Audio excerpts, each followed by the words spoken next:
Hello po mga kakitsay. Ayan, ito nga yung araw ng Christmas party ng mga bata sa school. Ayan, pinalitan ko na si Dengdeng at saka si Charlotte. Dengdeng gusto niya ng Santa Claus daw. Tapos si Charlotte gusto naman niya ng Elsa. Bumili siya mo ng damit ni Charlotte ng pang Christmas pero ayaw niya. Gusto daw niya ng Elsa. Kaya ayan, pinasuot ko sa kanya at tinalian ko na din yung buhok niya ng Elsa. Ayan, magpicture-picture muna sila habang inaantay ko si Amo na nagme-makeup pa lang siya. Kaya nga, inayusan ko na kanina yung damit niya pero tinanggal niya, mainit daw. Kaya tinanggal niya yung belt na ayusin na lang namin dun sa loob ng sasakyan bago siya bababa. Then bago kami aalis, yan yung bag na binebenta ni Amo. Tapos minodel niya si Charlotte bago niya ibigay. So yan yung mga original na bag na binebenta ni Amo. At ayan, nakababa na nga kami dito sa may lobby and gusto pa nilang magpa-picture muna dito sa may Christmas tree bago kami aalis. Dito na kami sa may sasakyan.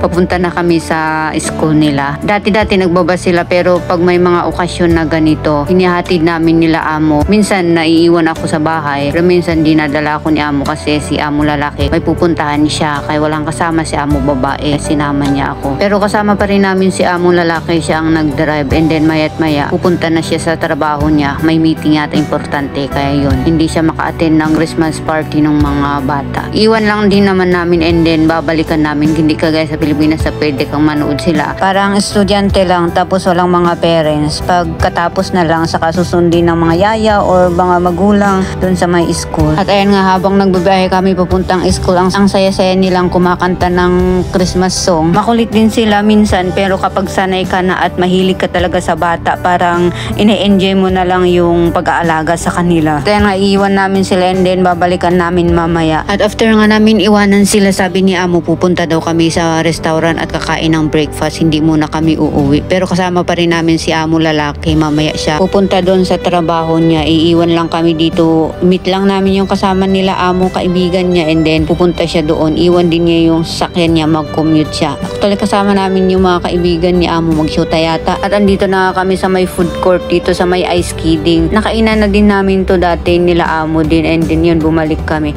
At andito na nga kami sa pinili ni Amo na restaurant, and ito yung mga menu nila, breakfast, tanghalian, mga ganun. Ayan yung order ni Amo sa kanila. Inaantay ko na lang order sa akin. At yun nga, dumating na din yung order ni Amo sa akin. At pagkatapos na nga namin kumain mga kids, at ayan, may mga naglalaro ng ice skating. Nag-aaral din si Charlotte ng ice skating every Friday pero hindi siya dito kasi sobrang layo dito. At ayun na nga, nauna yung mga kasamahan ko.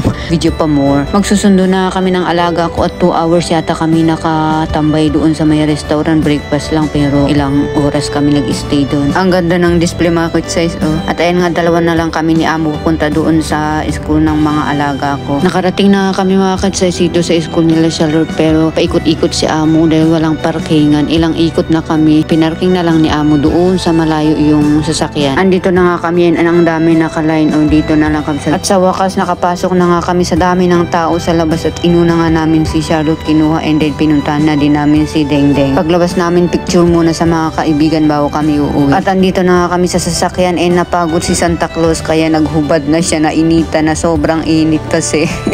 Sinumpong nga si Charlotte kasi nainitan at saka nagutom na din. At tanghali na kasi mga launan, mag-aalaunan na yata or anong oras na. Yan, tanghaling tapat. Pero pagdating namin, palitan ko lang sila and magdidiretso kami doon sa bahay ni Lola. Kakain sila doon. Nakaluto naman na si Lola doon. At habang nabibiyahe nga kami mga kakitsais, nakita ko tong modern terminal. Naalala ko tuloy na uwi ng Pilipinas pero wala pala sa akin yung passport ko kasi nasa immigration siya ngayon. Pero okay lang kasi 2 beses naman akong umuwi ngayong year so naubos na din yung pera. Okay lang na hindi muna ako uuwi ngayon kasi nakakatakot uuwi ng Pilipinas. Sobrang mahal ng mga bilihin doon, sa totoo lang. Parang yung 2 years mo na pinaghirapan dito sa ibang bansa tapos 1 week lang ubos na agad sa Pilipinas. So sobrang mahal ng mga bilihin doon. Nila. Okay, what's inside? A-R-L. Thank you. Here. S. Chars. Chores. Put up. Oh, together. Ooh. Oh, I have so much things. Yes. Sharing, right? Your brother and sister, right? Yeah, sharing your gift. Yan ang mga regalo nila. Tapos bukas, magpa-flight sila. Punta ng Japan. Ako, maiwan ako dito kasi wala akong passport. Hindi ako makauwi ng Pinas.